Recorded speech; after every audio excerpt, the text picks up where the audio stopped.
Bonjour à tous, le son de cette interview n'étant pas parfait, je vous ai mis aussi la version texte dans la description. Bonne écoute. Bien, bonjour à tous, aujourd'hui nous allons parler de crise d'angoisse et d'hémétophobie plus particulièrement. Et nous avons une invitée, donc je suis avec Camille. Bonjour Camille. Bonjour. Alors pour commencer, est-ce que tu pourrais déjà nous parler un peu d'où tu viens et ce que tu fais dans la vie?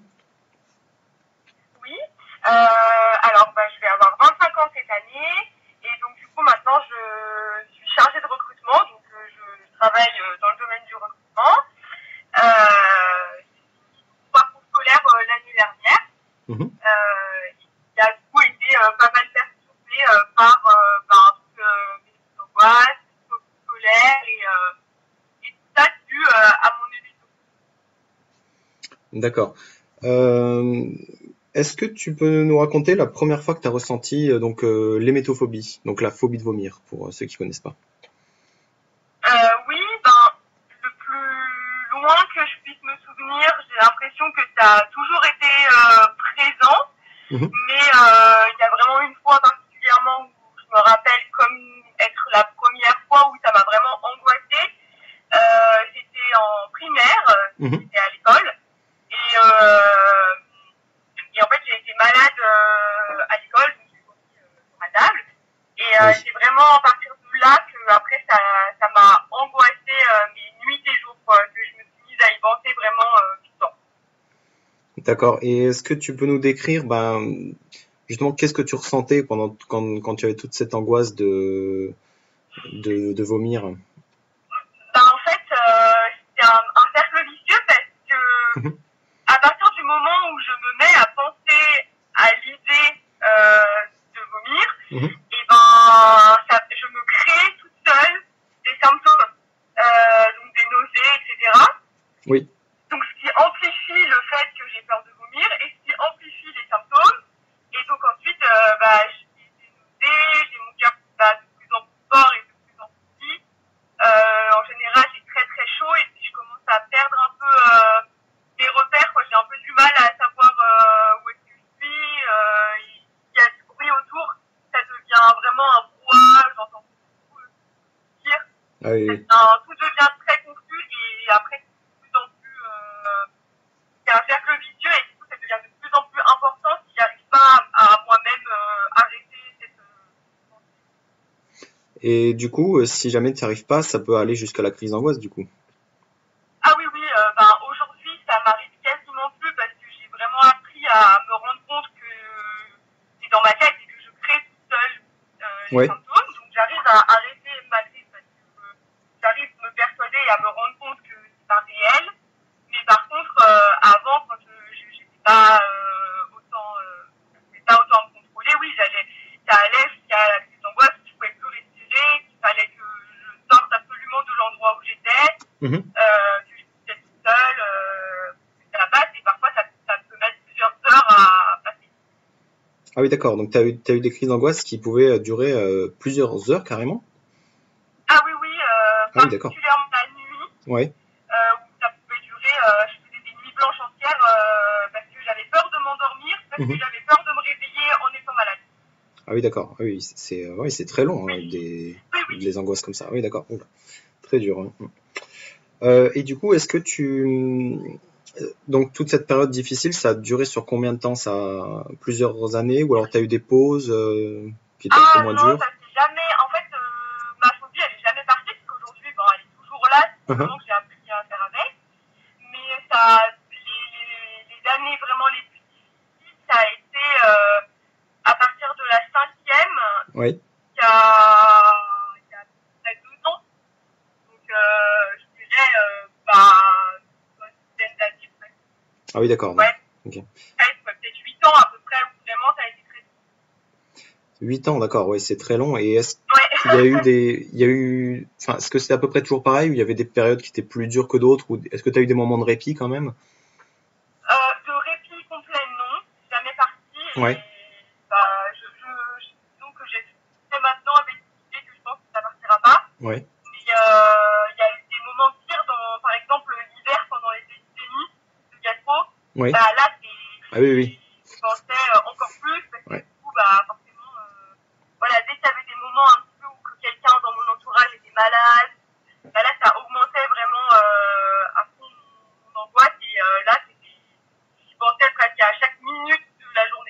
Ah oui, d'accord, ouais, d'accord. Et alors du coup, cette phobie, donc l'élément déclencheur, ça a été vraiment le moment où tu as vomi en classe au tout début? Ben, pour moi, dans mon conscient, c'est ça. Ouais. Après, vu que j'arrive pas vraiment à me souvenir quand vraiment c'est apparu, Mhm. j'ai fait pas mal de thérapies différentes et il peut aussi que ce soit quelque chose dont je sois pas forcément consciente, qui engendre des tas, puis après, même petite, j'ai toujours eu des difficultés pour manger, je me suis toujours beaucoup étouffée, donc Ouais. tout ce qui est rapport avec la nourriture et le fait d'avaler, ça a toujours été un peu compliqué, même quand j'étais toute petite, donc c'est quand même lié. Mhm. Dans mon conscient, pour moi, c'est ça. Après, il faut que ça soit beaucoup plus loin et que je ne sache pas vraiment d'où ça vient. D'accord, ok. Ok, et donc depuis après cet événement, est-ce que tu pourrais nous décrire, enfin tu nous as déjà parlé que après, enfin en plus de l'hémétophobie, tu as eu une phobie sociale et une phobie scolaire qui s'est développée, mais en plus de ça, enfin comment est-ce que ton quotidien a vraiment changé entre le moment où tu étais sans la phobie et après où tu l'as eu? Ah ben, tout est complètement changé puisque ben, partout où j'allais, ben, je me demande même encore aujourd'hui, la première question que je me Mhm. pose c'est où est-ce que je peux sortir, où sont les toilettes, combien de temps ça va durer, enfin même encore aujourd'hui j'ai toujours, c'est presque un réflexe en fait, Mhm. c'est toute ma façon de penser et d'organiser mes journées et ce que je fais qui a changé parce que pour maintenant ça va beaucoup mieux mais il y a une période je vais absolument pas aller même à un anniversaire de quelqu'un parce que il y avait plus de 10 personnes et que c'était pas possible pour moi. Je fais très très très attention à ce que je mange. Je vais jamais manger quelque chose qui est périmé ou quelque chose que je ne sais pas. Oui. Si j'ai un doute, je ne sais pas d'où ça vient. Même dans les restaurants, je regarde toujours où les habits avant d'y aller parce que c'est devenu vraiment tout le temps là. Mhm. Et voilà, aujourd'hui, ça pose pas trop de problème, mais quand j'étais, par exemple, à l'école, à la cantine, j'avais toujours super peur de manger, donc du coup, je mangeais quasiment rien parce que j'avais peur, donc ça, passé un moment, j'arrivais même plus à rester à table avec les personnes de ma famille parce que j'arrivais même pas à manger si quelqu'un était assis à côté de moi. Et puis toutes les nuits blanches que j'ai passées à m'empêcher de dormir tellement j'avais peur d'être malade la nuit. Ah, ouais. Oui, ça m'a quand même bien changé la vie. D'accord. Et quand tu dis qu'il y avait que tu pouvais pas aller à un anniversaire parce qu'il y avait trop de gens ou qu'il y avait une personne à côté de toi et tu pouvais pas manger, c'est parce que tu avais peur de vomir devant ces personnes ou alors c'était en plus dû à la phobie sociale? Oui, c'est ça. En fait, c'est vraiment, j'avais peur d'être malade et que quelqu'un soit là. Ouais. Et du coup, les seuls moments où j'étais assez rassurée, c'était vraiment mes parents, mes frères, les gens très très proches. Mais il y a eu une période où même mes amis, c'était compliqué pour moi de passer un peu du temps avec eux parce que j'étais obsédée tout le temps par cette idée-là. Est-ce que je vais être malade et s'ils vont être là à côté de moi, ils vont me voir être malade, quoi. C'est C'est vraiment ouais. ça existe plus maintenant aujourd'hui, hein, mais ça a été à ce point. Et c'était en fait la peur du regard des autres? Oui, Mhm. oui, et puis maintenant que j'ai pu avancer un peu dans mon cheminement, je pense que c'est aussi la peur de perdre le contrôle parce que c'est vrai que quand on vomit, on peut pas du tout s'empêcher ou Oui. on peut rien faire Oui, contre oui, oui. ça. Et du coup, moi, le fait de perdre le contrôle et encore plus avec d'autres personnes autour de moi, c'est vraiment quelque chose ouais, qui m'angoisse. D'accord. Et donc c'est ça que tu appelais la phobie sociale, c'est comme ça qu'elle est apparue en fait, c'est à cause de ça? C'est ça, Ok, d'accord. exactement. Et Ouais. la phobie scolaire, pareil, en fait, j'avais juste tellement peur de vomir à nouveau en classe Mhm. que c'est allé au stade où je pouvais même plus rentrer dans mon collège. C'est impossible. Ah oui, et t'es resté bloqué comme ça hors de l'école pendant combien de temps? Une année scolaire Ouais. où j'ai été d'abord dans un centre pour les troubles d'adolescence, donc il y avait différents soucis. Mhm. Et puis après, donc j'ai été pendant quelques mois. Et puis après, j'ai fini en cours par correspondance l'année scolaire.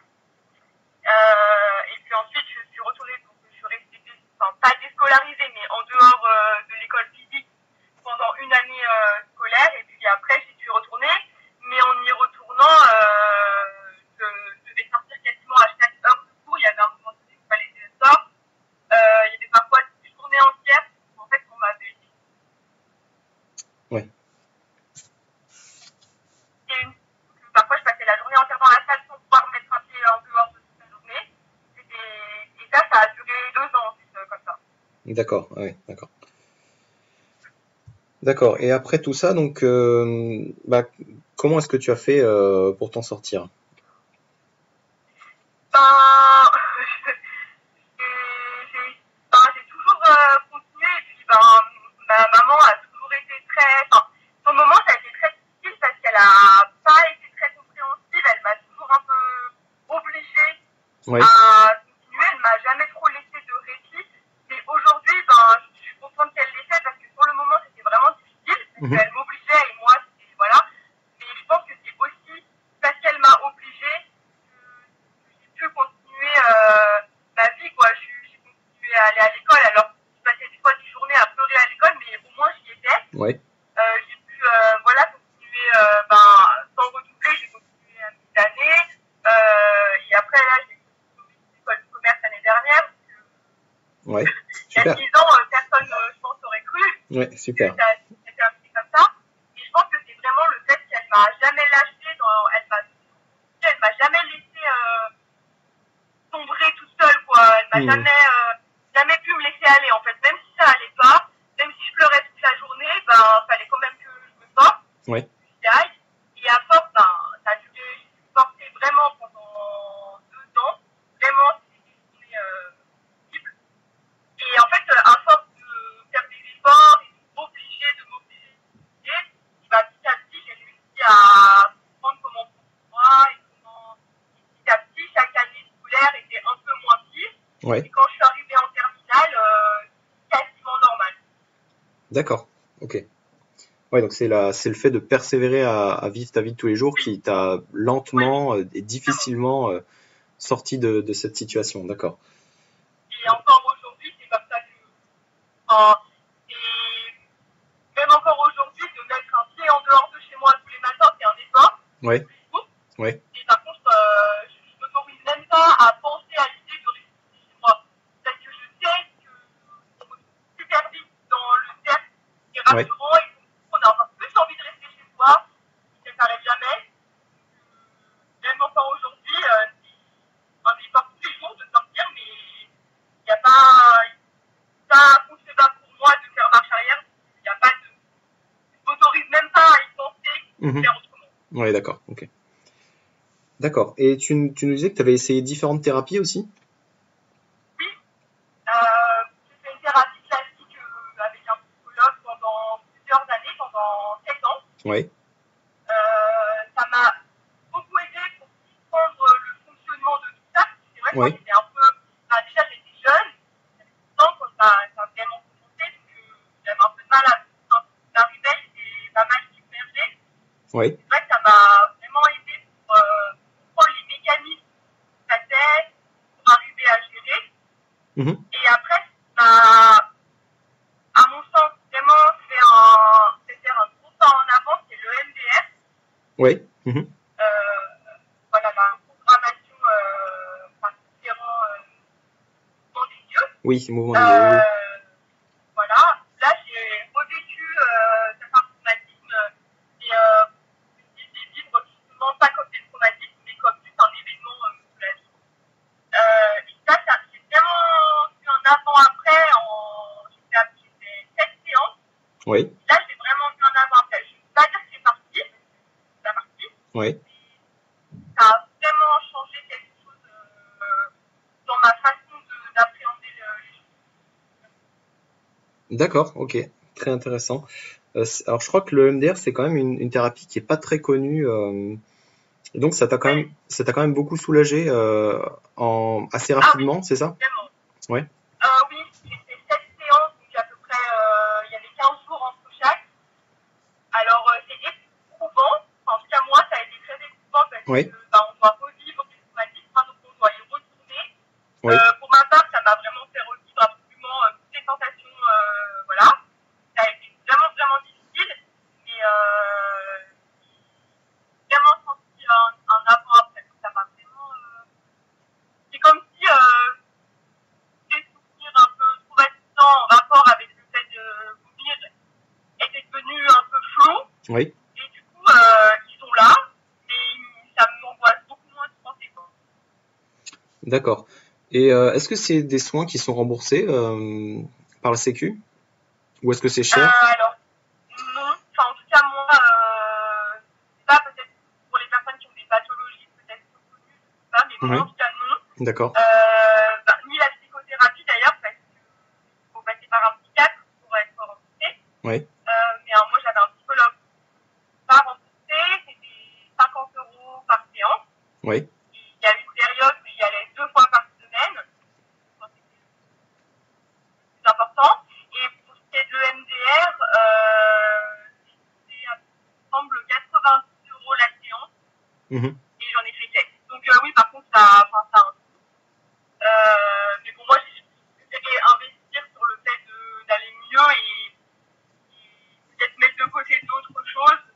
Parce que, voilà. Mais après, je pense que c'est propre à chacun de se décisionner, quoi. Parce que moi, j'ai essayé plusieurs choses avant de.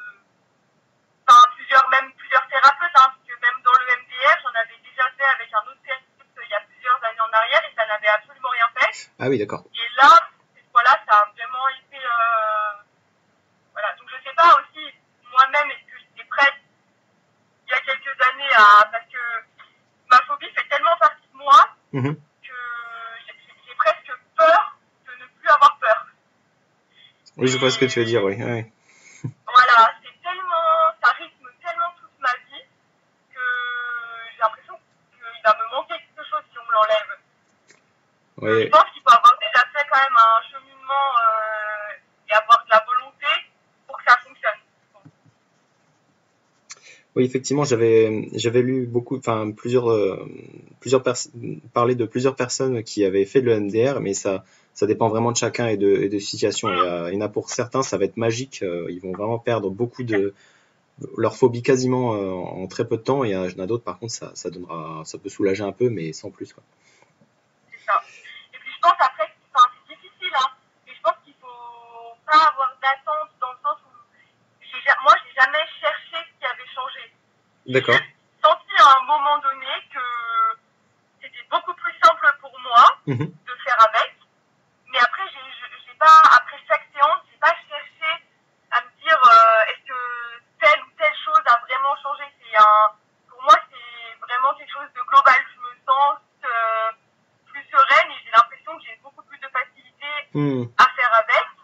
Mais après, j'ai jamais cherché. Je l'ai fait en me disant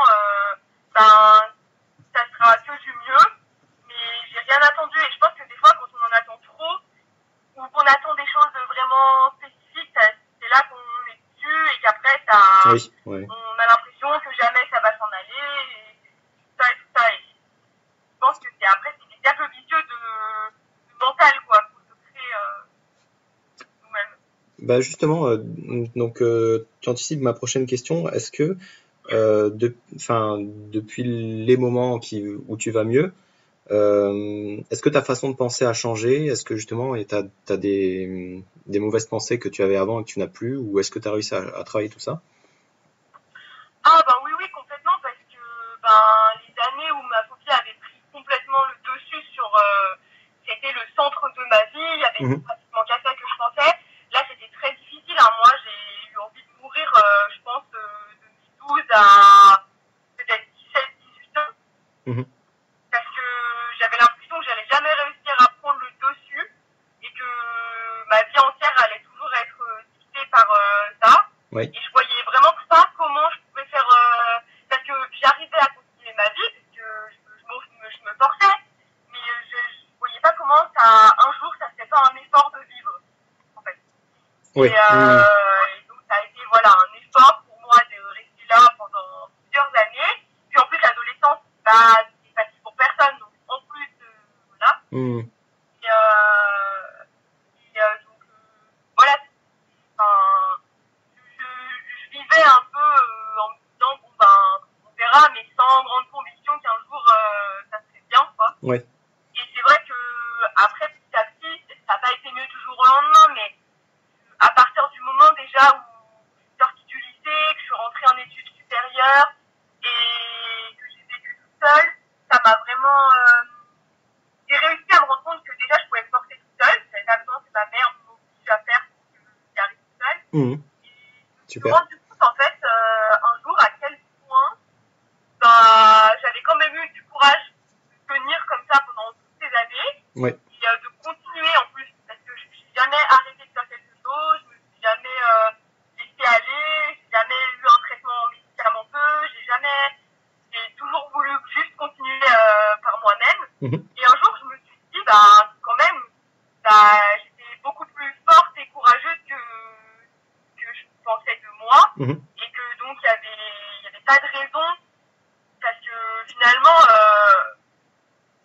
tout ce que j'avais déjà traversé, c'était certainement beaucoup plus dur que ce qui allait arriver. Et en fait, petit à petit, toujours à force quand même d'efforts, Oui.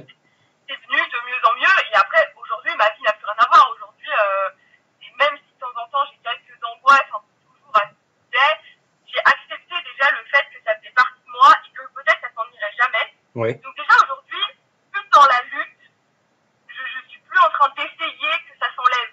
Je me dis bon ben voilà, c'est là. Et là-dessus, ma façon de penser, elle a vraiment changé parce que je me suis rendu compte qu'en fait, il fallait arrêter de lutter tout le temps dans la vie contre un peu toutes les choses qu'on veut pas. Oui. Et qu'en fait, quand on les accepte, ça passe beaucoup plus vite que si on essaye de lutter contre. Et donc aujourd'hui, c'est vrai que toutes les choses qui m'arrivent, que ce soit au sujet de ma phobie ou autre chose, j'ai pas forcément envie, j'ai appris à arrêter de lutter et juste à accepter et que du coup, tout est beaucoup plus simple comme ça.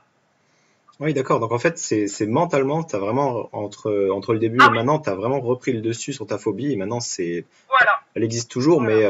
mais c'est toi le chef, quoi. C'est ça, ouais, c'est ça. Ouais, ouais. De temps en temps, elle arrive un peu à revenir, mais ça dure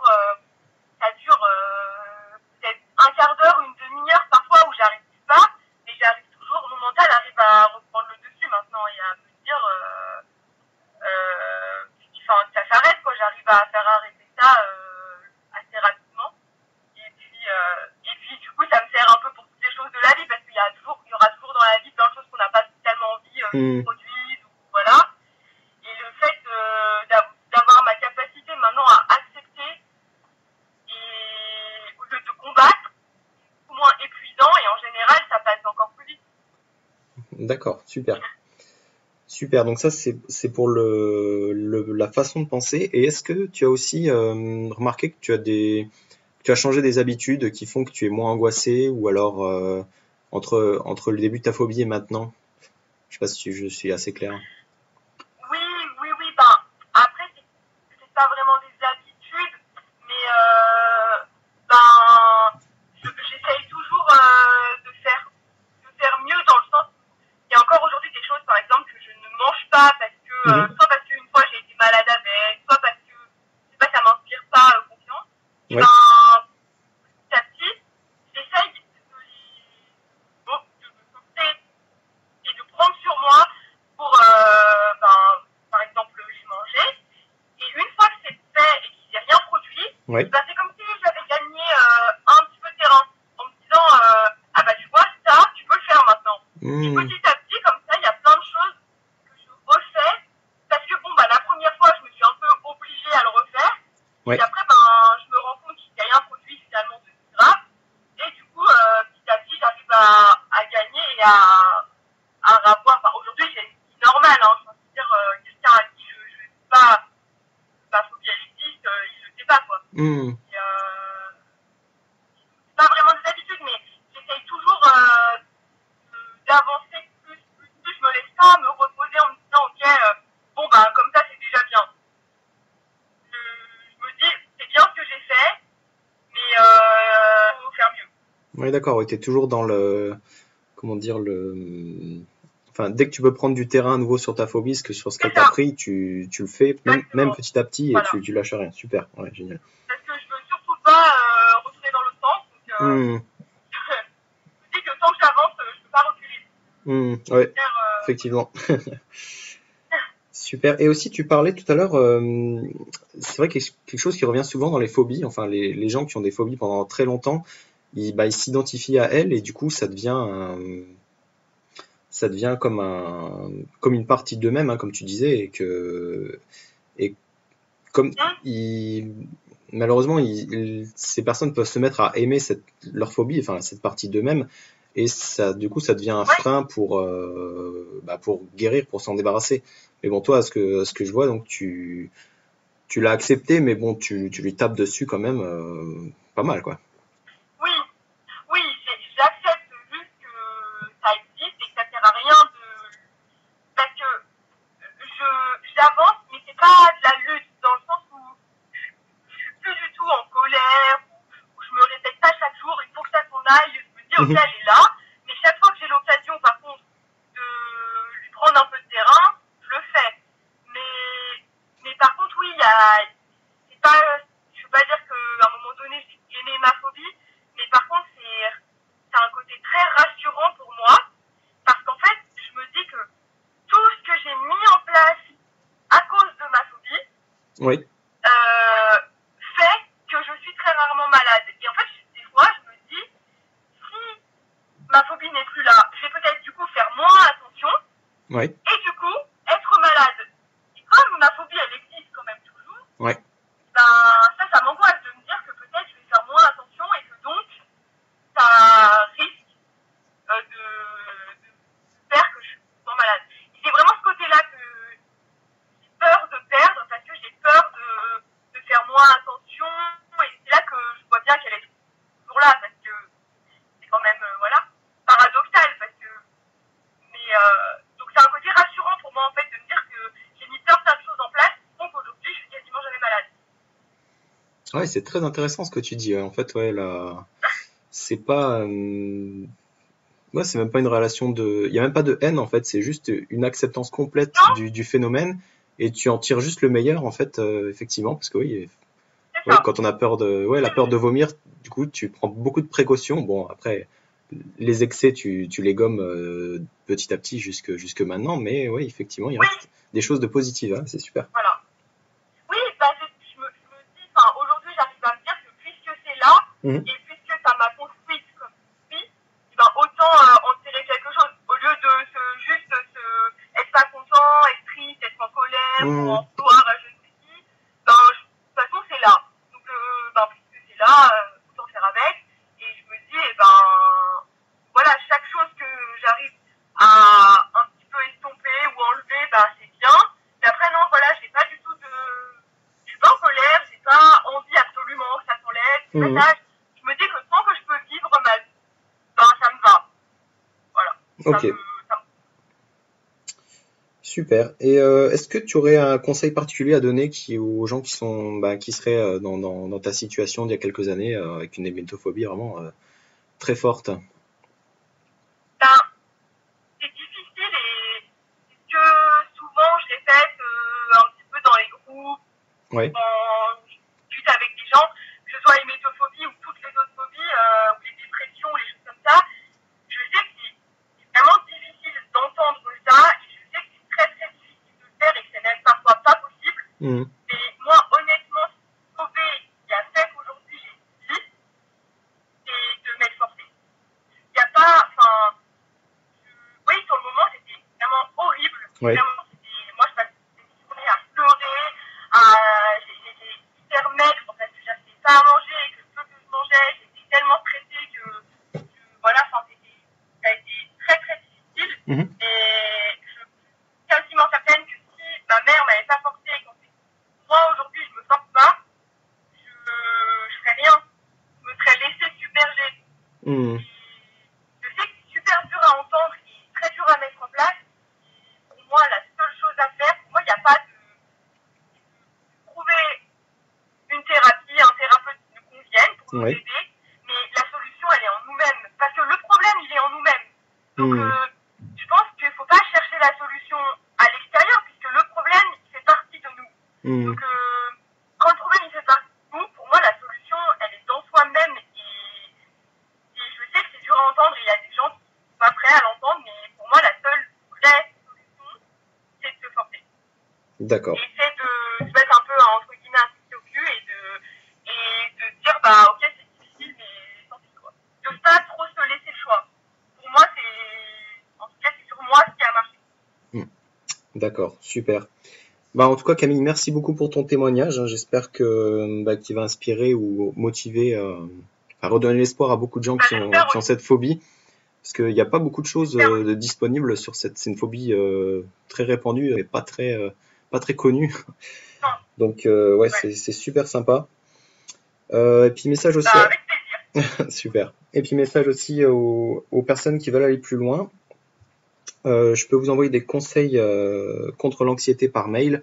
Donc je vous mettrai un lien en dessous de ce podcast dans la description.